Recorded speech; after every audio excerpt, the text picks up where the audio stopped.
മാറിയില്ല, നേരം തെറ്റിയില്ല. വന്നു എൻ്റെ ഇര, എൻ്റെ ശത്രു, എൻ്റെ സഹോദരൻ ദേവർമഠം നാരായണൻ.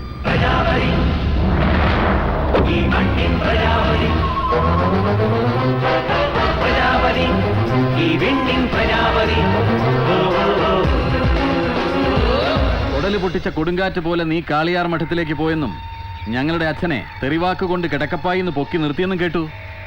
മറച്ചു വെച്ച സത്യം അറിഞ്ഞതിൻ്റെ രോഷം നിനക്കത് വലിയ മുറിവായി അല്ലേ നാരായണ?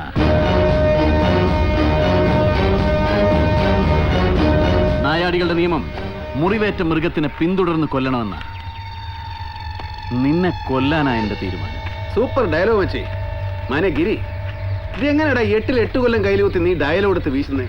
കേട്ടിട്ട് കോൾമേരി കൊള്ളുന്നു മാനെ.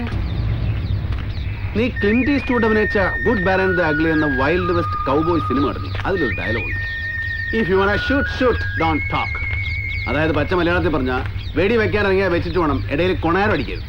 നിന്നെ ഈ പിള്ളേരെ നിർമ്മിച്ച തന്ത, അതായത് എൻ്റെ ചെറിയച്ഛൻ മൂപ്പിൽ കുഞ്ഞമ്പൂന്നായിരുന്ന മൂപ്പിൽ യശ്മാനെ കണ്ടിട്ടാണ് ഞാൻ വരുന്നത്. ചത്തു തെക്കോട്ടെടുക്കുന്നതിന് മുമ്പ് കിഴവന്റെ കണ്ണിന്ന് ചോര വരുത്തുമെന്ന് ഞാൻ പറഞ്ഞിട്ടുണ്ട്. ഒരു തരി മണ്ണ് കൊണ്ടുപോലും ദേഹം വേദനിപ്പിക്കാതെ. അത് പുരുകവും പീലിയും നരച്ച തന്തയ്ക്കുള്ള കൺസിഡറേഷൻ. നിനക്കും അനിയൻ ചെക്കന്മാർക്കും അത് കിട്ടില്ല. പിപ്പിടി കാട്ടാൻ നാരായണന്റെ അടുത്ത് വന്നാലുണ്ടല്ലോ, അടിച്ച് ചന്തിയിൽ തൊലിയാൻ പൊളിക്കും. കാട്ടേ വണ്ടി ഇട.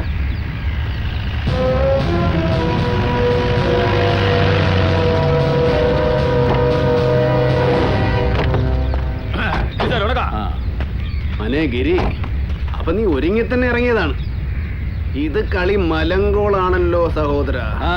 അതെടാ, അമ്പലമുറ്റത്ത് കബഡി കളിക്കേണ്ട പ്രായം കഴിഞ്ഞില്ലേ നമുക്ക്? ഇത് കടസിക്കളി, ചാവില് മാത്രം തീരുന്ന കളി.